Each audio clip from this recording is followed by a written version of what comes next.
Hi നമസ്കാരം. ഏവർക്കും PSC ക്ലൈംബറിൻ്റെ പുതിയൊരു ക്ലാസ്സിലേക്ക് സ്വാഗതം. അപ്പോൾ നമ്മൾ കഴിഞ്ഞൊരു വീഡിയോയിൽ പറഞ്ഞ പോലെ തന്നെ previous year question paper discuss ചെയ്യുന്ന ഒരു സീരീസ് തുടങ്ങുവാണ്.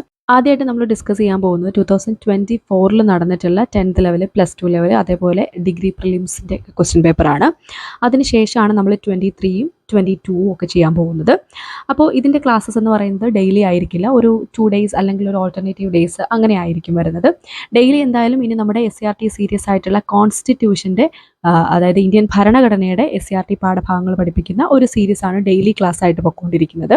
അതിൻ്റെ കൂടെ ഓൾട്ടർനേറ്റീവ് ആയിട്ടുള്ള ഡേയ്സ് അല്ലെങ്കിൽ ഒരു 2 ഡേയ്സ് ഒക്കെ കൂടുമ്പോഴായിരിക്കും ഇങ്ങനെ ഒരു ക്വസ്റ്റ്യൻ പേപ്പർ കംപ്ലീറ്റ് ഇടുന്നത്. അപ്പോൾ ഈ ക്വസ്റ്റ്യൻ പേപ്പറിലെ മാത്സ് മാത്രം നമ്മൾ ചെയ്യുന്നില്ല കേട്ടോ. കാര്യം മാത്സ് കൂടെ ചെയ്യുമ്പോഴത്തേക്ക് നമ്മുടെ വീഡിയോ ഒരുപാട് ലോങ് ആവും, നിങ്ങൾക്കത് കാണാൻ മടിയാവും, അല്ലെങ്കിൽ റിവൈസ് ചെയ്യാനൊക്കെ മടി വരും. അപ്പോൾ നിങ്ങൾ എന്ത് ചെയ്യുക, ഈ ഒരു GK ടോപ്പിക്സ് തീർച്ചയായിട്ടും പഠിച്ചു വെക്കുക. ഇപ്പോൾ ഞാനൊരു 4-5 ക്വസ്റ്റ്യൻ പേപ്പറിൻ്റെ സെറ്റ് അപ്ലോഡ് ചെയ്യുന്ന സമയത്ത് തന്നെ നിങ്ങൾക്ക് മനസ്സിലാവും ക്വസ്റ്റ്യൻസ് റിപ്പീറ്റ് ചെയ്തതിൻ്റെ ആ ഒരു രീതി എങ്ങനെയാണെന്നുള്ളത്. അതുമാത്രമല്ല, നമ്മുടെ തൊട്ട് മുമ്പത്തെ വീഡിയോ, അതായത് എക്കണോമിക്സുമായിട്ട് റിലേറ്റ് ചെയ്തിട്ട് ഒരു 43 ക്വസ്റ്റ്യൻ പേപ്പറിൽ നിന്ന് 200ഓളം ക്വസ്റ്റ്യൻസ് വെച്ചിട്ടുള്ള നമ്മളൊരു വീഡിയോ ചെയ്തിട്ടുണ്ടായിരുന്നു പ്രീവിയസ് ഇയർ ക്വസ്റ്റ്യൻ പേപ്പേഴ്സിൻ്റെ. 2021 തൊട്ട് 24 വരെ PSC ചോദിച്ചിട്ടുള്ള എക്കണോമിക്സ് റിലേറ്റഡ് ക്വസ്റ്റ്യൻസ് ആയിരുന്നു അതിൽ ഡിസ്കസ് ചെയ്തത്. അപ്പോൾ ആ ഒരു ക്ലാസ് കണ്ടിട്ട് പലരും എൻ്റെ അടുത്ത് പറഞ്ഞു ഇത്രയ്ക്കും PSC റിപ്പീറ്റ് ചെയ്ത് ക്വസ്റ്റ്യൻ ചോദിക്കും എന്നുള്ളത് ആ ക്ലാസ് കണ്ടപ്പോഴാണ് മനസ്സിലായതെന്നുള്ളത്. കാര്യം 2021 ചോദിച്ച അതേ ക്വസ്റ്റ്യൻ തന്നെ 23ലും 24ലും ഒക്കെ ചോദിച്ചിട്ടുണ്ട്. ഓക്കെ, അപ്പോൾ അതുകൊണ്ട് തന്നെ പ്രീവിയസ് ഇയർ ക്വസ്റ്റ്യൻ പേപ്പറിന് അത്രയ്ക്കും ഇമ്പോർട്ടൻസ് ഉണ്ട്. സോ അതുകൊണ്ട് നിങ്ങൾ എന്തായാലും ഇതിൽ GK ടോപ്പിക്സ് ഇടയ്ക്കിടയ്ക്കൊന്ന് റിവൈസ് ചെയ്യണം. ഒന്ന് ക്ലാസ് കേൾക്കുന്നു, നിങ്ങൾക്ക് അറിയാൻ പാടില്ലാത്തതുണ്ടെങ്കിൽ എവിടെയെങ്കിലും എഴുതി വെക്കുന്നു, അല്ലെങ്കിൽ നിങ്ങളുടെ നോട്ടിൽ തന്നെ നിങ്ങൾക്ക് കിട്ടാത്ത പോയിന്റ് ഈ ഒരു ക്വസ്റ്റ്യൻ്റെ അകത്ത് കാണാൻ സാധിച്ചിട്ടുണ്ടെങ്കിൽ അത് എഴുതി വെക്കുന്നു. നിങ്ങൾക്ക് മറന്നുപോയ കാര്യങ്ങൾ അതൊക്കെ നിങ്ങളൊന്ന് നോട്ട് ചെയ്ത് വെക്കുക കേട്ടോ. അതിനുശേഷം ഒരു 3 ഡേയ്സ് ഒക്കെ കൂടുമ്പോൾ നിങ്ങൾ ഇടയ്ക്കിടയ്ക്ക് ഈ വീഡിയോ എന്തെങ്കിലുമൊക്കെ ജോലി ചെയ്യുന്നതിൻ്റെ ഇടയ്ക്കൊക്കെ ഒന്ന് കേട്ട് റിവൈസ് ചെയ്ത് എന്താ പറയുക, നമ്മുടെ മനസ്സിൽ ഉറപ്പിച്ച് വെച്ചേക്കുക. ഈ ഒരു ക്വസ്റ്റ്യൻ പേപ്പറിൽ നിന്ന് ഒരു ക്വസ്റ്റ്യൻ വന്നാൽ പോലും, അല്ലെങ്കിൽ അത് റിലേറ്റ് ചെയ്തിട്ടുള്ള ഒരു ക്വസ്റ്റ്യൻ വന്നാൽ പോലും നമുക്ക് കിട്ടാതെ പോകരുത് എന്നുള്ളൊരു രീതിയിൽ തന്നെ അത് പഠിച്ചു വെക്കുക. ഓക്കെ, അപ്പോൾ ഇന്ന് നമ്മൾ ഫസ്റ്റ് ഇവിടെ ഡിസ്കസ് ചെയ്യാൻ പോകുന്നത് ക്വസ്റ്റ്യൻ പേപ്പറിൻ്റെ കോഡ് ഇവിടെ കൊടുത്തിട്ടുണ്ട് 74/24. അപ്പോൾ ഇത് ഒരു LGS ലെവലിലുള്ള ക്വസ്റ്റ്യൻ പേപ്പറാണ്, LGS മെയിൻസിൻ്റെ ക്വസ്റ്റ്യൻ പേപ്പറാണ്. അതുകൊണ്ട് തന്നെ 80 മാർക്കിന് GKയും 20 മാർക്കിനാണ് മാത്സ് വന്നിട്ടുള്ളത്. ഓക്കെ, ആദ്യത്തെ ക്വസ്റ്റ്യൻ നോക്കാം. രാജാറാം മോഹൻ റായ് ബംഗാളി ഭാഷയിൽ ആരംഭിച്ച പത്രം ഏതെന്നാണ് ചോദിച്ചിട്ടുള്ളത്. ഏതാണ്? സമ്പാദ് കൗമുദിയാണ്. ഓപ്ഷൻ C ആണ് കറക്റ്റ് ആൻസർ. അപ്പൊ ഓർത്ത് വെച്ചേക്കുക, രാജാറാം മോഹൻ റായിയുടെ പത്രമാണ് ഏത്? സമ്പാദ് കൗമുദി. അത് ഏത് ഭാഷയിലാണ്?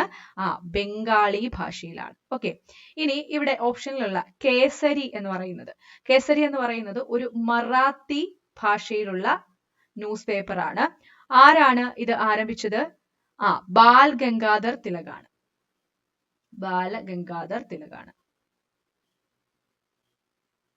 ദെൻ ന്യൂ ഇന്ത്യ എന്ന് പറയുന്നത് ആനി ബെസന്റിന്റെ പത്രമാണ്. ന്യൂ ഇന്ത്യ ആരുടെയാണ്? ആനി ബെസന്റിന്റെ ആണ്. അതേപോലെ സ്വദേശി മിത്രം പത്രം തമിഴ് ലാംഗ്വേജിലുള്ളതാണ്. ആരുടെയാണ്? ജി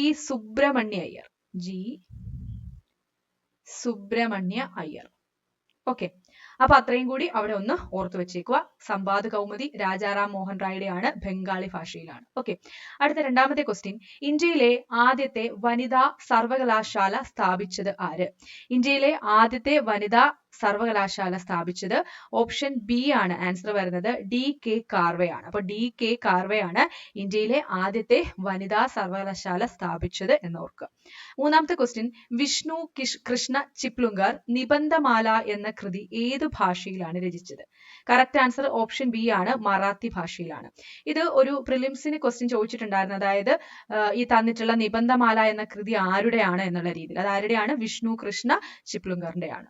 ഇനി അടുത്ത നാലാമത്തെ question. Indian Society of Oriental ആർട്സിന്റെ സ്ഥാപകൻ ആരാണ്? ഓപ്ഷൻ C ആണ് കറക്റ്റ് ആൻസർ. അബനീന്ദ്രനാഥ് ടാഗോർ ആണ് ഇന്ത്യൻ സൊസൈറ്റി ഓഫ് ഓറിയന്റൽ ആർട്സിന്റെ സ്ഥാപകൻ. അഞ്ചാമത്തെ ക്വസ്റ്റ്യൻ നോക്കിയേ. ഇന്ത്യൻ ഭരണഘടനയുടെ ആമുഖം ഇതുവരെ ഇതുവരെയായി എത്ര തവണ ഭേദഗതി ചെയ്തു? നമുക്കറിയാം, പഠിച്ചിട്ടുണ്ട് അല്ലെ. ഒരൊറ്റ തവണ മാത്രമാണ് ആമുഖം ഭേദഗതി ചെയ്തത്. അതായത് 42ാമത്തെ ഭേദഗതി മാത്രമാണ് ആമുഖത്തിന് വന്നിട്ടുള്ളത് അല്ലെ. അടുത്തത് 6ാമത്തത് ഐക്യ കേരള പ്രതിജ്ഞ എഴുതിയത് ആര്? ആൻസർ വരുന്നത് ഓപ്ഷൻ സി ആണ്. NV കൃഷ്ണവാര്യർ ആണ് ഐക്യ കേരള പ്രതിജ്ഞ എഴുതിയത്.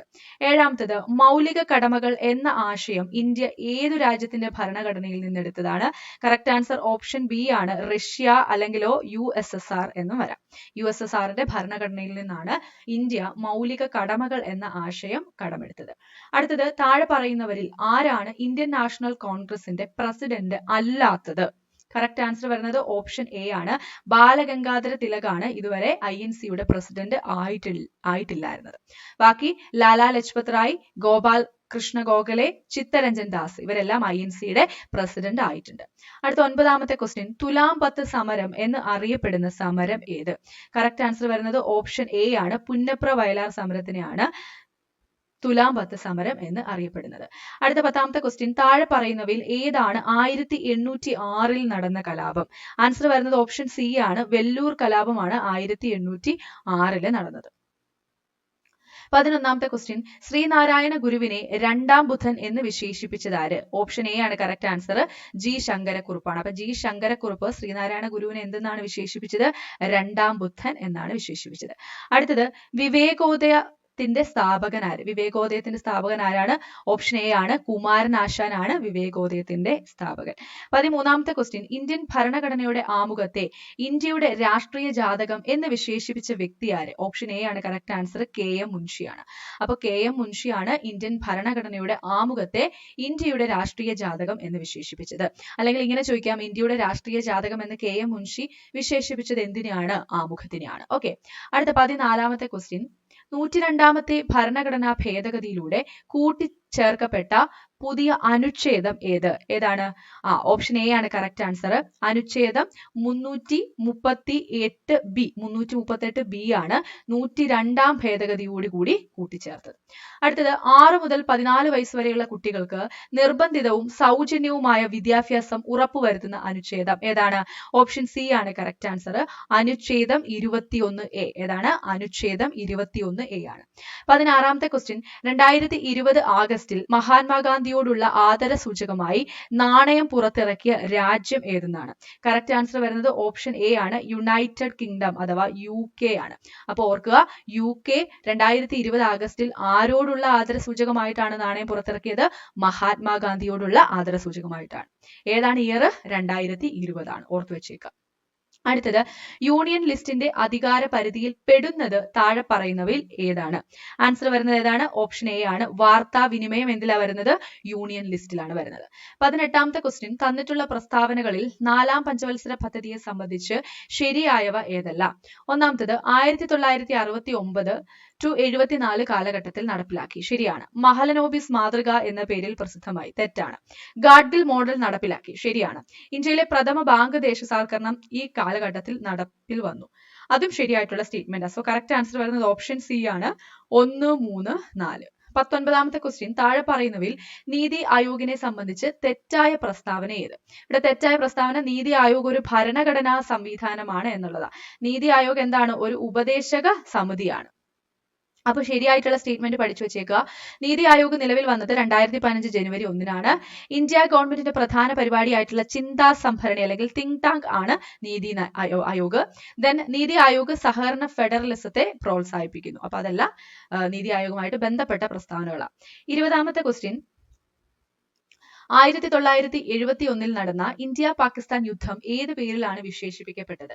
കറക്റ്റ് ആൻസർ ഓപ്ഷൻ ബി ആണ്. Operation Genghis Khan. അപ്പോൾ അവിടെ ഓർത്തോണം, എന്നാണ് ഇന്ത്യ പാക് യുദ്ധം നടന്നത്? 1971.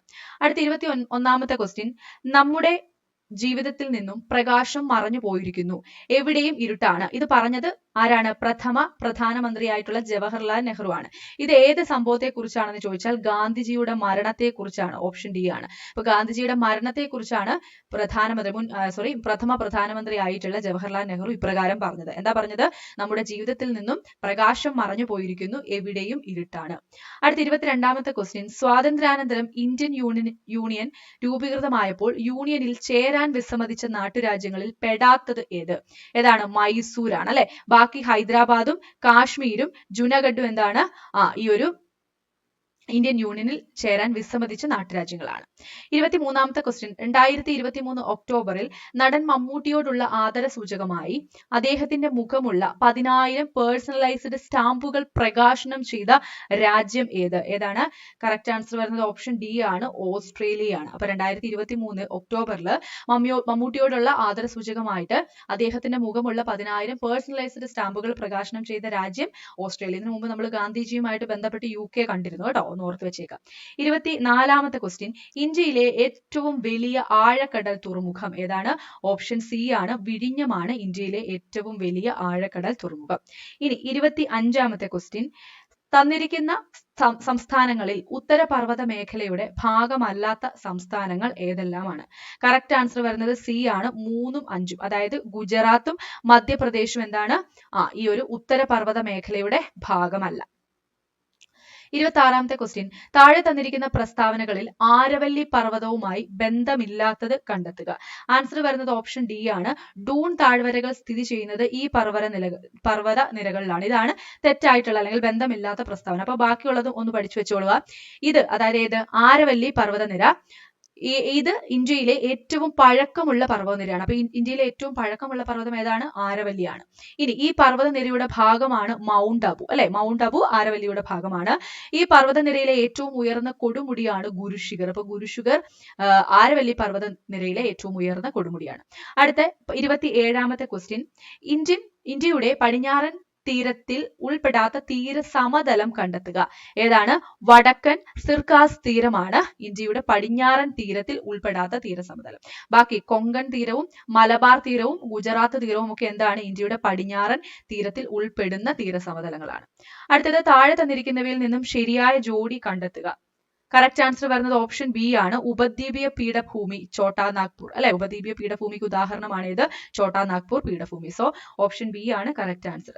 29ാമത്തെ ക്വസ്റ്റ്യൻ, 4 ഇന്ത്യൻ സംസ്ഥാനങ്ങളെ വലിപ്പത്തിനനുസരിച്ച് ക്രമീകരിച്ചിരിക്കുന്നു. ശരിയായിട്ടുള്ള ക്രമീകരണം കണ്ടെത്തുക. കറക്റ്റ് ആൻസർ ഓപ്ഷൻ എ ആണ് അല്ലെ. ഫസ്റ്റ് വരുന്നത് ഏതാണ്? രാജസ്ഥാൻ, ദെൻ മധ്യപ്രദേശ്, മൂന്നാമത് വരുന്നത് മഹാരാഷ്ട്ര, ആൻഡ് 4ാമത് വരുന്നതാണ് ഉത്തർപ്രദേശ് UP. ഓക്കെ. 30ാമത്തെ ക്വസ്റ്റ്യൻ, ആന്റോണിയോ ഗുട്ടറസ് ഇപ്പോൾ വാർത്തകളിൽ ഇടം നേടുന്ന വ്യക്തിയാണ്. ആരാണ് ഇദ്ദേഹം? UN സെക്രട്ടറി ജനറൽ ആണ്. UN സെക്രട്ടറി ജനറൽ ആണ് ആന്റോണിയോ ഗുട്ടറസ്. ഓർത്തു വെച്ചേക്കണേ. 31ാമത്തെ ക്വസ്റ്റ്യൻ, പുതുതായി അധികാരമേറ്റ സംസ്ഥാന മുഖ്യമന്ത്രിമാരുടെ പേരും അവരുടെ സംസ്ഥാനങ്ങളും നൽകിയിരിക്കുന്നു. അതിൽ തെറ്റായത് കണ്ടെത്തുക. കറക്റ്റ് ആൻസർ വരുന്നത് ഓപ്ഷൻ ഡി ആണ്, ഛത്തീസ്ഗഡ് ആണ്. അപ്പൊ ബാക്കിയുള്ളത് ശരിയായിട്ടുള്ളതാണ്. നോക്കിക്കോ.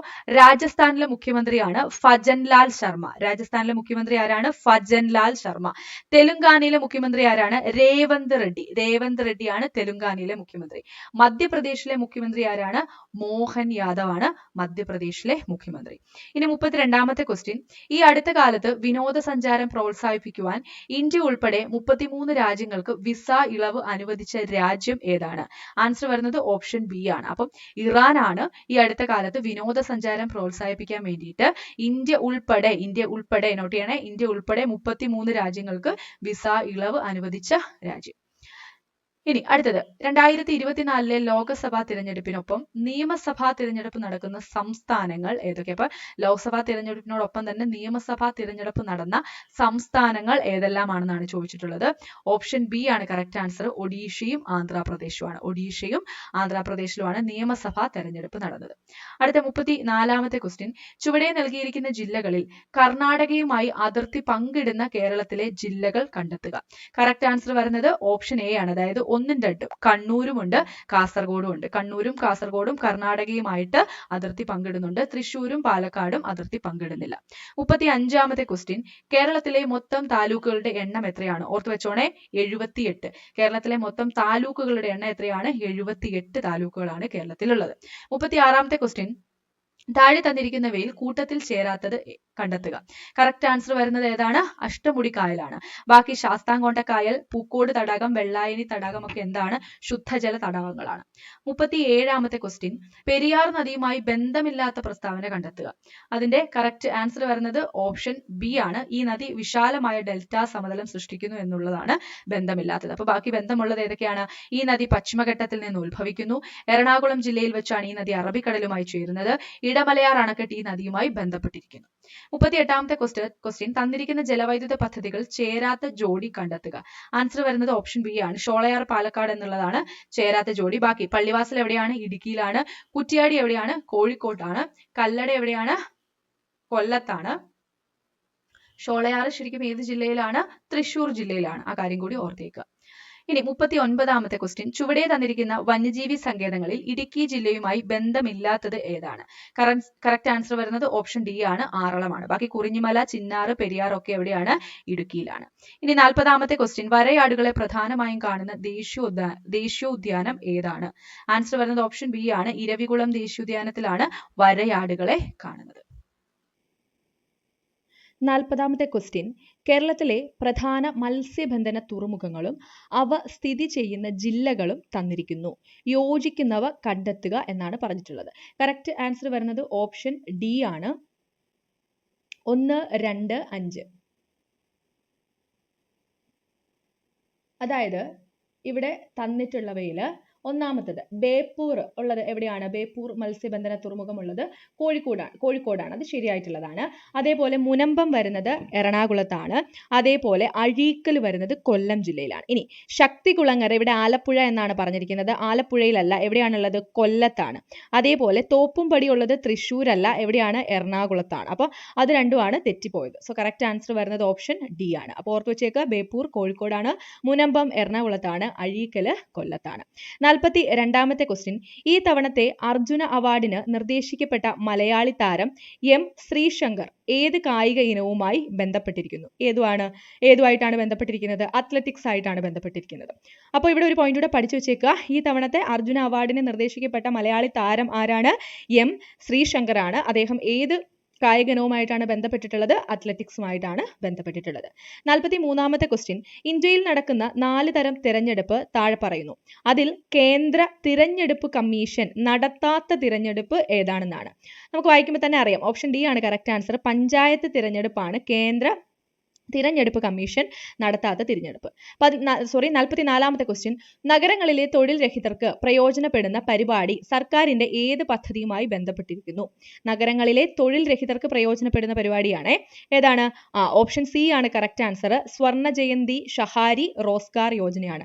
ഇതൊക്കെ നമ്മൾ SCERT പാഠപുസ്തകത്തിൽ പഠിച്ചിട്ടുണ്ട്. അതായത് നമ്മൾ എക്കണോമിക്സിന്റെ ഒരു സീരീസ് ചെയ്തിട്ടുണ്ടായിരുന്നു. അതിൽ 5, 6, 7 ഈ 3 ക്ലാസ്സുകളിലും വരുന്ന എക്കണോമിക്സിൽ വരുന്ന പാഠങ്ങൾ, ഓരോ പാഠങ്ങൾ വീതമാണുള്ളത്. 5ാം ക്ലാസ്സിൽ നിന്ന് ഒരു പാഠമേ ഉള്ളൂ, 6ൽ നിന്നും 7ൽ നിന്നും ഒക്കെ ഓരോ പാഠം മാത്രമേ നമ്മുടെ സിലബസ് ബേസ് ചെയ്ത് നോക്കുന്ന സമയത്ത് എക്കണോമിക്സിൽ വരുന്നുള്ളൂ. അപ്പം ആ ചാപ്റ്റേഴ്സ് വെച്ചിട്ട് നമ്മളൊരു വീഡിയോ ചെയ്തിട്ടുണ്ടായിരുന്നു. ഞാൻ ഡിസ്ക്രിപ്ഷൻ ബോക്സിൽ ലിങ്ക് പ്രൊവൈഡ് ചെയ്യാവേ. അപ്പോൾ അതിൻ്റെ അകത്ത് ഈ ഒരു നഗരങ്ങളിലെ തൊഴിൽ രഹിതർക്ക് പ്രയോജനപ്പെടുന്ന പരിപാടി സർക്കാരിന്റെ പദ്ധതി ഏതാണെന്നുള്ളതും അതിന്റെ ഡീറ്റെയിൽസും ഒക്കെ ആ ഒരു ക്ലാസ്സിൽ നമ്മൾ ഡിസ്കസ് ചെയ്തിട്ടുണ്ട്. അടുത്ത 45ാമത്തെ ക്വസ്റ്റ്യനിലേക്ക് വരാം. ബ്രിട്ടീഷ് ഭരണത്തെ വെണ്ണീജ ഭരണം എന്ന് വിശേഷിപ്പിച്ച സാമൂഹ്യ പരിഷ്കർത്താവ് ആര്? നിങ്ങൾ PYQ ഒക്കെ ചെയ്ത് നോക്കുന്നവരാണ് അറിയാം. ഒരുപാട് തവണ PS റിപ്പീറ്റ് ചെയ്തൊരു ക്വസ്റ്റ്യൻ ആണ് കേട്ടോ ഇത്. കറക്റ്റ് ആൻസർ വരുന്ന ആരാണ്? ഓപ്ഷൻ ബി ആണ്, വൈകുണ്ഠ സ്വാമികളാണ് ബ്രിട്ടീഷ് ഭരണത്തെ വെണ്ണീജ ഭരണം എന്ന് വിശേഷിപ്പിച്ചത്. അടുത്തത്, ലോകത്ത് ഏറ്റവും കൂടുതൽ ചണം ഉൽപ്പാദിപ്പിക്കുന്ന രാജ്യം ഏത്? അപ്പോൾ ഇത് SCERT പഠിച്ചവർക്കൊക്കെ തെറ്റിപ്പോയിട്ടുണ്ടാവും. കാര്യം SCERTയിൽ പറഞ്ഞിട്ടുള്ളത് ചണം ഉൽപ്പാദനത്തിൽ ഇന്ത്യ 2ാം സ്ഥാനം എന്നാണ്. പക്ഷേ ഇന്ത്യയുടെ സ്ഥാനം എന്ന് പറയുന്നത് ഇപ്പോൾ 1ാം സ്ഥാനമാണ് കേട്ടോ. അപ്പോൾ അതാണ് SCERT നമ്മൾ പഠിക്കുമ്പോഴും ഇപ്പോൾ ഉള്ള ആ ഒരു അപ്ഡേറ്റഡ് ആയിട്ടുള്ള കാര്യങ്ങളും കൂടെ അറിഞ്ഞിരിക്കുക കേട്ടോ. അപ്പോൾ അതിന് ഒരുപാട് ക്ലാസ്സുകളൊക്കെ കണ്ട് തന്നെ നിങ്ങൾ SCERT ചാപ്റ്റേഴ്സ് ഒന്ന് പഠിക്കാൻ ശ്രമിക്കുക. കാര്യം പുസ്തകത്തിൽ നിന്നുള്ള കുറേ കാര്യങ്ങളൊക്കെ മാറ്റം വന്നിട്ടുണ്ട്. അല്ലെങ്കിൽ നിങ്ങൾ ഇത്തരത്തിലുള്ള ഫസ്റ്റ് ഇന്ത്യക്കാണ് അല്ലെ സെക്കൻഡ് ചൈനക്കാണെന്നൊക്കെ പറയുമ്പോൾ നിങ്ങൾ ജസ്റ്റ് ഒന്ന് ഗൂഗിൾ ചെയ്ത് നോക്കുക, അതൊക്കെ തന്നെയാണോ ഇപ്പോഴും എന്നുള്ളത്. ഇനി 47ാമത്തെ ക്വസ്റ്റ്യൻ, ആഹാരം നന്നായി ചവച്ചരച്ച് കഴിക്കണം എന്ന് പറയാൻ കാരണമെന്ത്? കറക്റ്റ് ആൻസർ വരുന്നത് ഓപ്ഷൻ സി ആണ്. ദഹനം സുഗമമാക്കാനാണ് ആഹാരം നന്നായിട്ട് ചവച്ചരച്ച് കഴിക്കാൻ പറയുന്നത്. അടുത്തത്, ആപ്പിളിൽ അടങ്ങിയിരിക്കുന്ന ആസിഡ് ഏതാണ്? മാലിക് ആസിഡ് ആണ്. ഓർത്തോണം, ആപ്പിളിൽ അടങ്ങിയിരിക്കുന്ന ആസിഡ് ഏതാണ്? മാലിക് ആസിഡ് ആണ്. ഇനി ഇവിടെ തന്നിട്ടുള്ളതിൽ ലാക്റ്റിക് ആസിഡ് എവിടെയാണ്? പാൽ ഉൽപ്പന്നങ്ങളിലൊക്കെ അടങ്ങിയിട്ടുള്ള ആസിഡ് ഏതാണ്? അത് ലാക്റ്റിക് ആസിഡാണ്. സിട്രിക് ആസിഡ് ആണെങ്കിലോ സിട്രസ് ഫ്രൂട്ട്സ് ആയിട്ടുള്ള നാരങ്ങ, അതേപോലെ ഓറഞ്ച്, ഇതിലൊക്കെ അടങ്ങിയിട്ടുള്ള ആസിഡ് ഏതാണ്? അത് സിട്രിക് ആസിഡ് ആണ്. ഇനി അസറ്റിക് ആസിഡ് ആണെങ്കിലോ വിനാഗിരിയിൽ, ഇതൊക്കെ പ്രീവിയസ് ഇയർ ക്വസ്റ്റൻ ആണ്, വിനാഗിരിയിൽ അടങ്ങിയിരിക്കുന്ന ആസിഡ് ഏതാണ്? അസറ്റിക് ആസിഡ് ആണ്. ഓക്കെ, ഇനി ഇന്ത്യയുടെ സൗര ദൗത്യത്തിന്റെ പേര് എന്താണ് ഇന്ത്യയുടെ സൗര ദൗത്യത്തിന്റെ പേര്? ആദിത്യ L1. ഓപ്ഷൻ എ ആണ് കറക്റ്റ് ആൻസർ. 50ാമത്തെ ക്വസ്റ്റ്യൻ നോക്കിക്കേ. ഏകദിന ക്രിക്കറ്റിൽ ഏറ്റവും കൂടുതൽ സെഞ്ചുറി നേടിയ ക്രിക്കറ്റ് താരം ആര്? ഏകദിന ക്രിക്കറ്റിൽ ഏറ്റവും കൂടുതൽ സെഞ്ചുറി നേടിയ ക്രിക്കറ്റ് താരം ആരാണ്? ഓപ്ഷൻ സി ആണ് കറക്റ്റ് ആൻസർ, വിരാട് കോഹ്ലിയാണ്. 51ാമത്തെ ക്വസ്റ്റ്യൻ. മികച്ച നടനുള്ള 69ാമത് ദേശീയ ചലച്ചിത്ര പുരസ്കാരം 2023 നേടിയ നടൻ ആര്? ആൻസർ വരുന്നത് ഓപ്ഷൻ എ ആണ്, അല്ലു അർജുനാണ്. ഓർത്ത് വെച്ചോണം, 69ാമതാണ്, 69ാമത് ദേശീയ ചലച്ചിത്ര പുരസ്കാരം. അതായത് എന്നാണ്, ഏത് വർഷമാണ്? 2023 നേടിയ നടൻ ആരാണ്? അല്ലു അർജുനാണ്. അടുത്തത് 2024 സമ്മർ ഒളിമ്പിക്സ് നടത്തുവാൻ നിശ്ചയിച്ചിരിക്കുന്ന വേദി എവിടെയാണ്? 2024 സമ്മർ ഒളിമ്പിക്സ് നടത്താൻ തീരുമാനിച്ചിരിക്കുന്ന വേദി പാരീസ് ആണ്. ഓപ്ഷൻ ഡി ആണ് കറക്റ്റ് ആൻസർ. അടുത്തത് നിശാന്തത, സ്കർവി എന്നീ രോഗങ്ങൾ ഏത് വിഭാഗത്തിൽ പെടുന്നു? നമുക്കറിയാം ഏത് വിഭാഗത്തിലാണ്? അപര്യാപ്തത രോഗങ്ങളിലാണ് അല്ലെ. നിശാന്തത എന്ന് പറയുന്നത് എന്താണ്? വൈറ്റമിൻ എയുടെ ഡെഫിഷ്യൻസി കൊണ്ട് ഉണ്ടാവുന്ന അസുഖമാണ് ഏത്? നിശാന്തത അല്ലെങ്കിൽ നൈറ്റ് ബ്ലൈൻഡ്നെസ് എന്ന് പറയും. ഇനി സ്കർവി ആണെങ്കിൽ വൈറ്റമിൻ സിയുടെ ഡെഫിഷ്യൻസി കൊണ്ട് ഉണ്ടാവുന്നതാണ്. അപ്പോൾ വൈറ്റമിൻ എയുടെ ഡെഫിഷ്യൻസി ആണെങ്കിൽ നിശാന്തത, വൈറ്റമിൻ സിയുടെ ഡെഫിഷ്യൻസി കൊണ്ട് ഉണ്ടാവുന്നതാണ് സ്കർവി. സോ അപര്യാപ്തത രോഗങ്ങൾ എന്നുള്ള കാറ്റഗറിയിലാണ് ഈ രണ്ട് അസുഖങ്ങളും വരുന്നത്. 54ാമത്തെ ക്വസ്റ്റ്യൻ. താഴെ തന്നിരിക്കുന്നവയിൽ സങ്കര ഇനം നെല്ലിനങ്ങൾ ഏവ? ഏതാണ് താഴെ തന്നിട്ടുള്ളതിൽ? നമുക്കറിയാം ഓപ്ഷൻ ഡി ആണ്, പവിത്ര, അന്നപൂർണ. ഈ തന്നിട്ടുള്ളതിൽ പവിത്രയും അന്നപൂർണയുമാണ് സങ്കര ഇനം നെല്ലിനങ്ങൾക്ക് ഉദാഹരണം. അടുത്ത ക്വസ്റ്റ്യൻ. ഉപയോഗിച്ച ശേഷം അലക്ഷ്യമായി വലിച്ചെറിയുന്ന പ്ലാസ്റ്റിക്കിനെ സംബന്ധിച്ച് ശരിയല്ലാത്ത പ്രസ്താവന ഏതാണ്? കറക്റ്റ് ആൻസർ വരുന്നത് ഓപ്ഷൻ ഡി ആണ്, മണ്ണിലെ ജൈവ വസ്തുക്കളെ വിഘടിപ്പിച്ച് ഫലപുഷ്ടി വർദ്ധിപ്പിക്കുന്നു എന്നുള്ളത് എന്താണ്? ശരിയല്ലാത്ത പ്രസ്താവനയാണ്. 56ാമത്തെ ക്വസ്റ്റ്യൻ. എല്ലുകളുടെയും പല്ലുകളുടെയും നിർമ്മാണത്തിനും പേശികളുടെയും നാഡികളുടെയും പ്രവർത്തനത്തിനും ആവശ്യമായ മൂലകങ്ങൾ ഏതെല്ലാം? അപ്പോൾ ഇവിടെ ആൻസർ വരുന്നത് കാൽഷ്യം, സോഡിയം, ഫോസ്ഫറസ്, അയഡിൻ തന്നിട്ടുണ്ട്. ഇവിടെ കറക്റ്റ് ആൻസർ വരുന്നത് ഓപ്ഷൻ എ ആണ്, കാൽസ്യവും അതേപോലെ ഫോസ്ഫറസും ആണ് എല്ലുകളുടെയും പല്ലുകളുടെയും നിർമ്മാണത്തിനും അതേപോലെ പേശികളുടെയും നാഡികളുടെയും ഒക്കെ പ്രവർത്തനത്തിന് ആവശ്യമായിട്ടുള്ള മൂലകം.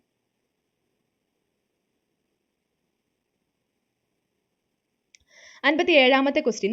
താഴെ തന്നിരിക്കുന്നവയിൽ വംശനാശ ഭീഷണി നേരിടുന്ന ജീവികൾ ഏവ? കറക്റ്റ് ആൻസർ വരുന്നത് ഓപ്ഷൻ സി ആണ്, 2ഉം 3ഉം ആണ് ശരി. അതായത് മലമുഴക്കി വേഴാമ്പലും അതേപോലെ മലബാർ വെരുക്, ഇത് രണ്ടുമാണ് വംശനാശ ഭീഷണി നേരിടുന്ന ജീവികൾ. ഏതൊക്കെയാണ്? മലമുഴക്കി വേഴാമ്പലും അതേപോലെ തന്നെ മലബാർ വെരുക്. അടുത്ത ക്വസ്റ്റ്യൻ 58ാമത്തെ ക്വസ്റ്റ്യൻ. 2023 നിപ്പ വൈറസ് റിപ്പോർട്ട് ചെയ്യപ്പെട്ട ജില്ല ഏതാണ്? നമുക്കറിയാം ഓപ്ഷൻ എ ആണ് കറക്റ്റ് ആൻസർ, കോഴിക്കോടാണ്. 59ാമത്തെ ക്വസ്റ്റ്യൻ. ഐക്യരാഷ്ട്ര സംഘടന 2023 എന്ത് വർഷമായാണ് ആചരിക്കുന്നത്? കറക്റ്റ് ആൻസർ വരുന്നത് ഓപ്ഷൻ ഡി ആണ്, ചെറുധാന്യങ്ങൾ. അതായത് 2023 എന്ന് പറയുന്നത് ചെറുധാന്യ വർഷമാണ്. ഇത് നമ്മുടെ SCRT ക്ലാസ്സുകളിൽ നമ്മൾ പറഞ്ഞിട്ടുണ്ട്. അതായത് ഇതുമായിട്ട് ബന്ധപ്പെട്ട് നമ്മുടെ എക്കണോമിക്സുമായിട്ട് ബന്ധപ്പെട്ട് നമ്മൾ ചെയ്ത SCRT സീരീസിൽ ഈ ഒരു ചാപ്റ്റർ, കാർഷിക വിളകളെ പറ്റിയൊക്കെയുള്ള ഒരു ചാപ്റ്റർ വരുമ്പോൾ നമ്മൾ നെല്ലിന്റെ വർഷം, അതായത് നെല്ല് വർഷമായിട്ട്, അന്താരാഷ്ട്ര നെല്ല് വർഷം 2004 ആണെന്ന് പറഞ്ഞു. അപ്പോൾ അവിടെ നമ്മൾ പറഞ്ഞിട്ടുണ്ടായിരുന്നു 2023 വിളകൾ അല്ലെങ്കിൽ എന്താണ് ചെറുധാന്യങ്ങളുടെ വർഷമായിട്ടാണ് ആചരിക്കുന്നത് എന്നുള്ളത്. അപ്പം ഒന്ന് ഓർത്ത് വെച്ചേക്കുക. അതേപോലെ തന്നെ 2022, 2021 അങ്ങനെയുള്ള വർഷങ്ങളൊക്കെ നിങ്ങളൊന്ന് ഓർത്ത് വെക്കണം കേട്ടോ. അപ്പോൾ 60ാമത്തെ ക്വസ്റ്റ്യൻ നോക്കാം. ചില ലോഹങ്ങളും അവയുടെ അയിരുകളും താഴെ തന്നിരിക്കുന്നു, ശരിയല്ലാത്ത ജോഡി കണ്ടെത്തുക. കറക്റ്റ് ആൻസർ വരുന്നത് ഓപ്ഷൻ ബി ആണ്. അതായത് സിങ്കിന്റെ അയിരായിട്ട് ഇവിടെ തന്നിരിക്കുന്ന ഗലീനയാണ്, അത് തെറ്റായിട്ടുള്ള ഒരു ഓപ്ഷനാണ്. സോ കറക്റ്റ് ആൻസർ വരുന്നത് ഓപ്ഷൻ ബി ആണ്. ഇനി ഇവിടെ ഈ ഒരു ക്വസ്റ്റ്യനുമായിട്ട് ബന്ധപ്പെടുത്തി ഞാൻ കുറച്ച് എക്സ്ട്രാ ഫാക്ടുകൾ എഴുതിയിട്ടുണ്ട്. അതെന്താണെന്ന് വെച്ചാൽ പല തവണ പരീക്ഷകളിൽ ഇത് ചോദിച്ചിട്ടുണ്ട്, 2022, 2023 ഒക്കെ റിപ്പീറ്റ് ചെയ്തിട്ടുണ്ട് ക്വസ്റ്റ്യൻസ്. അപ്പോൾ അതുകൊണ്ട് ഒന്ന് അത് പറഞ്ഞു പോവാണേ. അതായത് നമ്മൾ പറഞ്ഞു ഇവിടെ തെറ്റായിട്ട് തന്നിട്ടുള്ള ജോഡി ഏതാണ്? സിങ്ക്, ഗലീന എന്നുള്ള ആ ഒരു ജോഡിയാണ് തെറ്റായിട്ട് തന്നിട്ടുള്ളത് അല്ലേ. അപ്പോൾ ബാക്കിയുള്ള ശരിയായിട്ടുള്ളതിൽ അലൂമിനിയത്തിന്റെ ഓറാണ് ബോക്സൈറ്റ്. അലൂമിനിയത്തിന്റെ പ്രധാനപ്പെട്ട അയിര് ഏത് എന്ന് ചോദിച്ചാൽ എന്താണ്? ബോക്സൈറ്റ് ആണ്. ഓക്കെ, അപ്പോൾ ഈ ബോക്സൈറ്റ് ആണ്, അതായത് അലൂമിനിയത്തിന്റെ അയിര് ഏത് എന്നുള്ള രീതിയിൽ ചോദിച്ചിട്ടുണ്ട്. അപ്പോൾ ബോക്സൈറ്റ് എന്നുള്ള ആൻസർ വന്നിട്ടുണ്ട്. അതേപോലെ തിരിച്ചും ബോക്സൈറ്റ് ഏത് ലോഹത്തിന്റെ അയിരാണ് എന്നുള്ള രീതിയിലും ചോദിച്ചിട്ടുണ്ട്. ഓക്കെ, അപ്പോൾ രണ്ട് രീതിയിലും വന്നാൽ പഠിച്ചു വെച്ചേക്കുക. പിന്നെ ചോദിച്ചിട്ടുള്ള ഒരു ചോദ്യം ഇങ്ങനെയായിരുന്നു, ബോക്സൈറ്റിന്റെ കെമിക്കൽ ഫോർമുല, രാസസൂത്രം എന്താണ് എന്നുള്ളതും ചോദിച്ചിട്ടുണ്ട്. അപ്പോൾ അതുകൂടെ ഒന്ന് ഓർത്ത് വെച്ചേക്കുക. ബോക്സൈറ്റിന്റെ രാസസൂത്രം Al2O3 ആണ്. കണ്ടോ, Al2O3 ആണ്. ഇനി അലൂമിനിയത്തിന് ബോക്സൈറ്റ് അല്ലാതെ വേറെ ഒരുപാട് ഓർസ് ഉണ്ട്. അപ്പോൾ അതിൽ വേറെ ഒരു ഇമ്പോർട്ടൻ്റ് ആയിട്ട് PSC ചോദിച്ചിട്ടുള്ളതാണ് ക്രയോലൈറ്റ്. ക്രയോലൈറ്റ് എന്തിന്റെ ഓറാണ് എന്നുള്ള രീതിയിൽ ചോദിച്ചിട്ടുണ്ട്. എന്തിന്റെ ഓറാണ് ക്രയോലൈറ്റ്? അലൂമിനിയത്തിന്റെ ഓറാണ്. ഓക്കെ, പിന്നെ സിങ്ക് നമ്മൾ പറഞ്ഞു, സിങ്ക് ഗലീന എന്നുള്ളത് തെറ്റായിട്ടുള്ള ജോഡിയാണ് അല്ലേ. അപ്പോൾ സിങ്കിന്റെ ഓറുകൾ ഏതൊക്കെയാണെന്ന് പഠിച്ചു വെച്ചോ. കലാമിൻ സിങ്കിന്റെ ഒരു പ്രധാനപ്പെട്ട ഓറാണ്. അതിന്റെ ഫോർമുലയും കൂടെ ഓർത്തോ, ZnCO3 ആണ്. ഓക്കെ, സിങ്ക് കാർബണേറ്റ് ആണ്. കലാമിൻ എന്ന് പറഞ്ഞാൽ സിങ്ക് കാർബണേറ്റ്, ZnCO3 ആണ്. പിന്നെ മറ്റൊരു ഓറാണ് സിങ്ക് ബ്ലെൻഡ്. അപ്പോൾ സിങ്കിന്റെ രണ്ട് ഓറുകൾ അല്ലെ രണ്ട് അയിരുകൾ ഏതൊക്കെയാണ്? കലാമിനും സിങ്ക് ബ്ലെൻഡും ആണ്. ഇനി ഇരുമ്പിന്റെ ഓറാണ് ഏത്? ഹേമറ്റൈറ്റ് എന്ന് പറയുന്നത് അല്ലേ. ഹേമറ്റൈറ്റ് ഇവിടെ തന്നിട്ടുണ്ട്. ഹേമറ്റൈറ്റിന്റെ ഫോർമുല പരീക്ഷയ്ക്ക് ചോദിച്ചിട്ടുണ്ട്. Fe2O3 ആണ്. Fe2O3 ആണ് ഹേമറ്റൈറ്റ്. ഇനി ഇരുമ്പിന്റെ മറ്റൊരു ഓറാണ് സിഡറൈറ്റ് എന്ന് പറയുന്നത്. സിഡറൈറ്റിന്റെ ഫോർമുല FeCO3 ആണ്.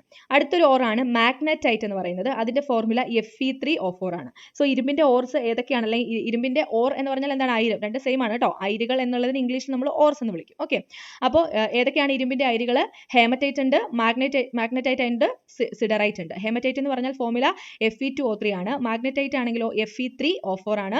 സിഡറൈറ്റ് ആണെങ്കിൽ FeCO3 ആണ്. ഇനി കോപ്പറിന്റെ ഓറ് ഒരെണ്ണം ഇവിടെ തന്നിട്ടുണ്ട്, കുപ്രൈറ്റ്. പിന്നെ ഉള്ളതാണ് ചാൽക്കോപൈറൈറ്റ്. അപ്പൊ കുപ്രൈറ്റും ചാൽക്കോപൈറൈറ്റും എന്താണ്? കോപ്പറിന്റെ ആണ്. ഇവിടെ നമ്മൾ ഗലീന പറഞ്ഞല്ലോ. ഗലീന ഏത് മെറ്റലിന്റെ ഓറാണെന്ന് ചോദിച്ചാൽ അത് ലെഡ് ആണ്. ലെഡിന്റെ അയിരാണ് ഗലീന. അപ്പൊ നമ്മൾ പറഞ്ഞത് അലൂമിനിയത്തിന്റെ രണ്ട് ഓറുകൾ ബോക്സൈറ്റ്, ക്രയോലൈറ്റ്. അതിൽ ബോക്സൈറ്റിന്റെ കെമിക്കൽ ഫോർമുല Al2O3.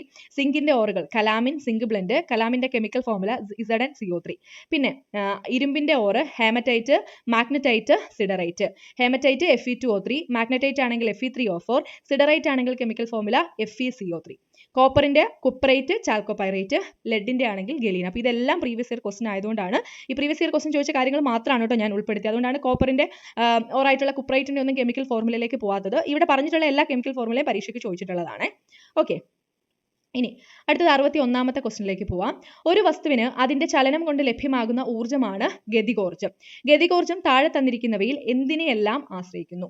അപ്പോൾ നമുക്കറിയാം ഗതികോർജ്ജവും ഉണ്ട്, അതേപോലെ സ്ഥിതികോർജ്ജവും ഉണ്ട് അല്ലെ. ഗതികോർജ്ജം എന്ന് പറഞ്ഞാൽ എന്താണ്? Kinetic energy. മൂവ് ചെയ്യുന്ന സമയത്ത് അല്ലെങ്കിൽ ചലനത്തിൽ ഉണ്ടാവുന്ന എനർജിയാണ് കൈനറ്റിക് എനർജി. ഒരു വസ്തു എവിടെയെങ്കിലും നിശ്ചലാവസ്ഥയിലൊക്കെ ഇരിക്കുന്ന സമയത്ത് ഉണ്ടാവുന്ന എനർജിയാണ് പൊട്ടൻഷ്യൽ എനർജി അല്ലെങ്കിൽ സ്ഥിതികോർജ്ജം എന്ന് പറയുന്നത്. അപ്പോൾ ഇവിടെ ചോദിച്ചിട്ടുള്ളത് ഗതികോർജ്ജം എന്തിനെല്ലാം ഡിപ്പെൻഡ് ചെയ്യുന്നു. അപ്പോൾ നമുക്ക് ആ ഒരു ഇക്വേഷൻ അറിഞ്ഞാൽ മതി. Kinetic energy is equal to half mv² എന്നാണ് അല്ലെ. അവിടെ m എന്ന് പറഞ്ഞാൽ എന്താണ്? മാസ് ആണ്. v² എന്ന് ഉദ്ദേശിക്കുന്നത് പ്രവേഗമാണ്. സോ 2ഉം 3ഉം വരുന്നത് ഏതാണ്? ഓപ്ഷൻ സി ആണ് 61ാമത്തെ ക്വസ്റ്റ്യന്റെ ആൻസർ വരുന്നത്. അടുത്ത 62ാമത്തെ ക്വസ്റ്റ്യൻ, എന്ത് കണ്ടുപിടുത്തവുമായി ബന്ധപ്പെട്ടാണ് Moungi Bawendi, Louis E Brus, Alexei Ekimov എന്നിവർക്ക് 2023 രസതന്ത്രത്തിനുള്ള നോബൽ സമ്മാനം ലഭിച്ചു. സോ 2023 രസതന്ത്രത്തിനുള്ള നോബൽ പ്രൈസ് കിട്ടിയവരുടെ പേര് ഓർത്ത് വെച്ചേക്കുക.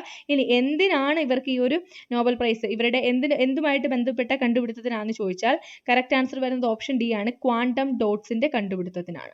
സോ 62ാമത്തെ ക്വസ്റ്റിന്റെ ആൻസർ വരുന്നത് ഓപ്ഷൻ ഡി ആണ്. അടുത്തത് 63ാമത്തെ ക്വസ്റ്റ്യൻ, ശബ്ദ തരംഗവുമായി ബന്ധപ്പെട്ട് താഴെ തന്നിരിക്കുന്ന പ്രസ്താവനകളിൽ ശരിയല്ലാത്തത് കണ്ടെത്തുക. കറക്റ്റ് ആൻസർ വരുന്നത് ഓപ്ഷൻ സി ആണ്. 4ാമത്തെ പ്രസ്താവന മാത്രമാണ് തെറ്റായിട്ടുള്ളത്. അപ്പൊ ശരിയായിട്ടുള്ള പ്രസ്താവനകൾ നോക്കിക്കോ. വസ്തുക്കളുടെ കമ്പനം മൂലമാണ് ശബ്ദം ഉണ്ടാവുന്നത്. ശരിയാണ് അല്ലെ. ശബ്ദത്തിന് സഞ്ചരിക്കാൻ ഒരു മാധ്യമം ആവശ്യമാണ്. ശരിയാണ്. സാധാരണഗതിയിൽ ഒരാൾക്ക് 20 ഹെർട്സ് മുതൽ 20,000 ഹെർട്സ് വരെ ആവൃത്തിയുള്ള ശബ്ദം കേൾക്കാൻ കഴിയും. അതും ശരിയായിട്ടുള്ള സ്റ്റേറ്റ്മെന്റ്. ദെൻ ശബ്ദം ഏറ്റവും വേഗത്തിൽ സഞ്ചരിക്കുന്നത് വായുവിലൂടെയാണ്. അത് തെറ്റാണ്, ശൂന്യതയിലൂടെയാണ് അല്ലെ. അപ്പൊ അതാണ് 4 മാത്രം തെറ്റ് എന്ന് പറഞ്ഞിരിക്കുന്നത്. 64ാമത്തെ ക്വസ്റ്റ്യൻ, ചന്ദ്രയാൻ 3യുടെ വിക്ഷേപണത്തിന്റെ അവസാന ഘട്ടത്തിലുള്ള ക്രയോജനിക് എഞ്ചിനിൽ ഉപയോഗിച്ചിരിക്കുന്ന പ്രൊപ്പല്ലന്റ് ഏത്? കറക്റ്റ് ആൻസർ വരുന്നത് ഓപ്ഷൻ ഡി ആണ്. ദ്രാവക ഹൈഡ്രജനും ദ്രാവക ഓക്സിജനുമാണ് ചന്ദ്രയാൻ 3യുടെ വിക്ഷേപണത്തിന്റെ അവസാന ഘട്ടത്തിലുള്ള ക്രയോജനിക് എഞ്ചിനിൽ ഉപയോഗിച്ചിരിക്കുന്ന പ്രൊപ്പല്ലന്റുകൾ. അടുത്തത്, എക്സ് എന്ന മൂലകത്തിന്റെ ഇലക്ട്രോൺ വിന്യാസം 281 ആയാൽ ആ മൂലകത്തിന്റെ ആകെ ഷെല്ലുകളുടെ എണ്ണം എത്രയാണ്? ഓപ്ഷൻ എ ആണ് കറക്റ്റ് ആൻസർ. 3 ആണ്. കാരണം നമുക്കറിയാം ഒരു മൂലകത്തിന് കെ ഷെല്ലുണ്ട്, എൽ ഷെല്ലുണ്ട്, എം ഷെല്ലുണ്ട്, എൻ ഷെല്ലുണ്ട് അല്ലേ. ഇവിടെ 2 8 1 എന്ന് പറഞ്ഞിരിക്കുന്ന കെ ഷെല്ലിൽ 2 ഇലക്ട്രോൺ ആണ്, എൽ ഷെല്ലിൽ 8 ഇലക്ട്രോൺ ആണ്, എം ഷെല്ലിൽ 1 ഇലക്ട്രോൺ ആണ്. ഓക്കെ, അപ്പോൾ അതുകൊണ്ട് 1 2 3 ഷെല്ലുകളാണുള്ളത്. പിന്നെ അതേപോലെ നിങ്ങൾക്ക് അറിയാമായിരിക്കാം കെ ഷെല്ലിൽ മാക്സിമം ഉൾക്കൊള്ളുന്ന ഇലക്ട്രോൺസ് എത്രയാണ്? 2 ഇലക്ട്രോൺസ് ആണ്. എല്ലിലാണെങ്കിൽ 8 ഇലക്ട്രോണുകളെ ഉൾക്കൊള്ളാൻ സാധിക്കും. എമ്മിലാണെങ്കിലോ 18 എണ്ണത്തിനെ പറ്റും, എന്നിലാണെങ്കിൽ 32 ഇലക്ട്രോണുകളെ ഉൾക്കൊള്ളാൻ സാധിക്കും. അപ്പോൾ ഒരു മൂലകത്തിന്റെ എന്താണ് ഷെൽ നമ്പർ കണ്ടുപിടിക്കണമെങ്കിൽ ഈ ഒരു ഇലക്ട്രോൺ വിന്യാസം എഴുതി നോക്കിയാൽ മതി. അങ്ങനെയും ചോദിക്കും കേട്ടോ. അതായത് ഇപ്പം ഫോർ എക്സാമ്പിൾ ഓക്സിജൻ ഉണ്ടല്ലോ, നമ്മുടെ ഓക്സിജന്റെ ഷെല്ലുകളുടെ എണ്ണം എത്രയാണെന്ന് ചോദിച്ചാൽ എന്ത് ചെയ്യണം? ഓക്സിജന്റെ ആറ്റോമിക് നമ്പർ 8 ആണ്. സോ ഇലക്ട്രോൺ വിന്യാസം എഴുതണം, 2 4 വരും. അപ്പോഴോ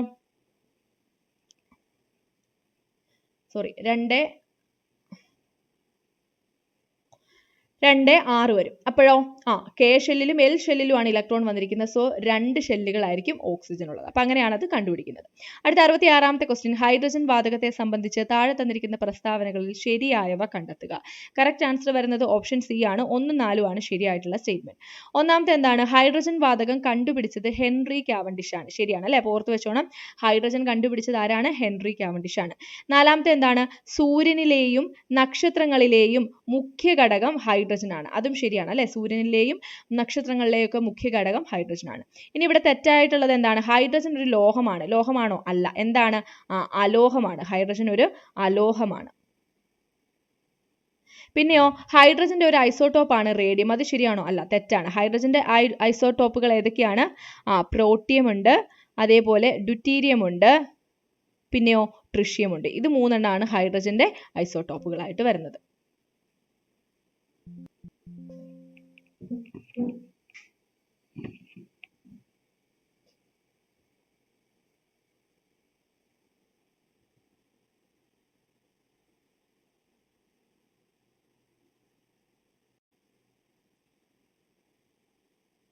അടുത്തത് 67ാമത്തെ ക്വസ്റ്റ്യൻ ആണ്. ജലജന്യ രോഗമായ ഡയേറിയയ്ക്ക് കാരണമായ രോഗാണു. കറക്റ്റ് ആൻസർ വരുന്നത് ഓപ്ഷൻ എ ആണ്. ബാക്ടീരിയ ആണ് ഡയേറിയയ്ക്ക് കാരണമായിട്ടുള്ള രോഗാണു.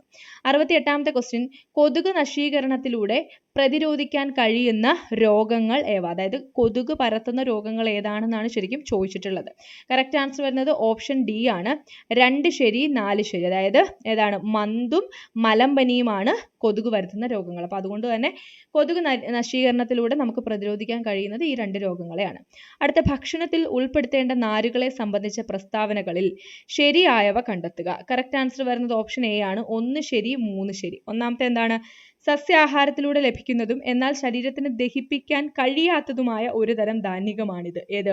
നാരുകൾ എന്ന് പറയുന്നത്. ഇനി അടുത്ത 3ാമത്തെ സ്റ്റേറ്റ്മെന്റോ, ഇവ സെല്ലുലോസ് കൊണ്ടാണ് നിർമ്മിച്ചിരിക്കുന്നത്. അതും ശരിയായിട്ടുള്ള സ്റ്റേറ്റ്മെന്റ്.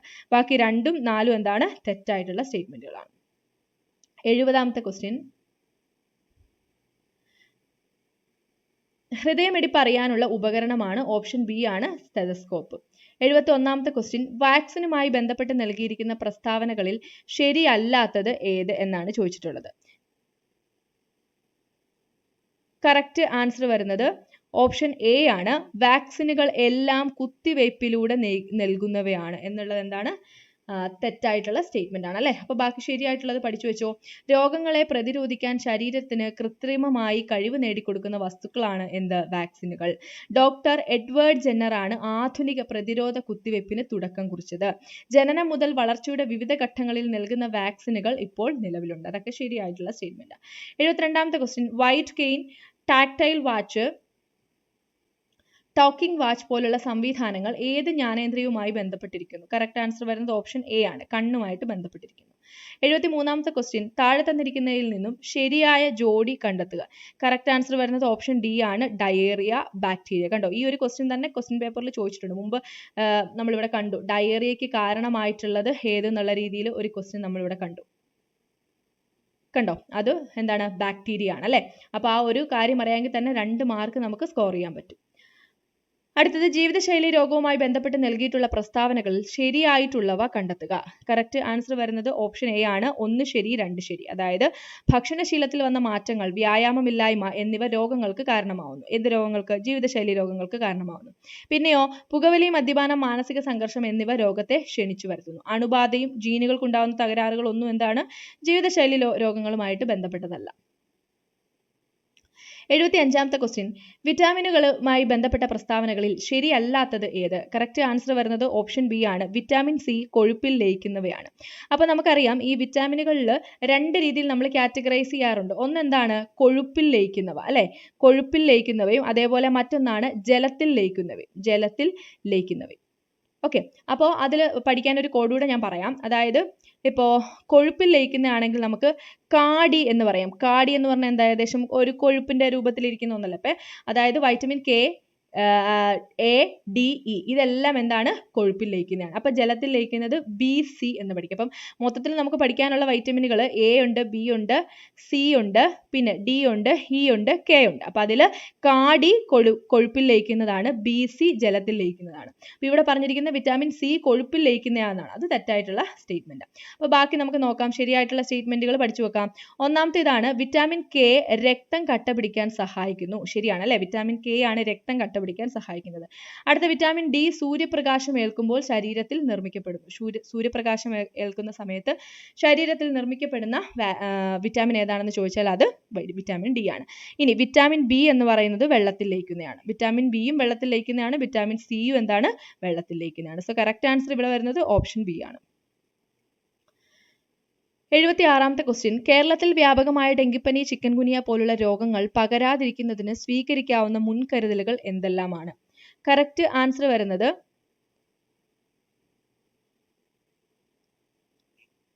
ഓപ്ഷൻ സി ആണ്. 1 ശരി 4 ശരി. അതായത് ചുറ്റുപാടിൽ വെള്ളം കെട്ടി നിൽക്കാൻ അനുവദിക്കരുത്. പിന്നെയോ കൊതുകുവല പോലുള്ള ഉപായങ്ങൾ സ്വീകരിക്കുക.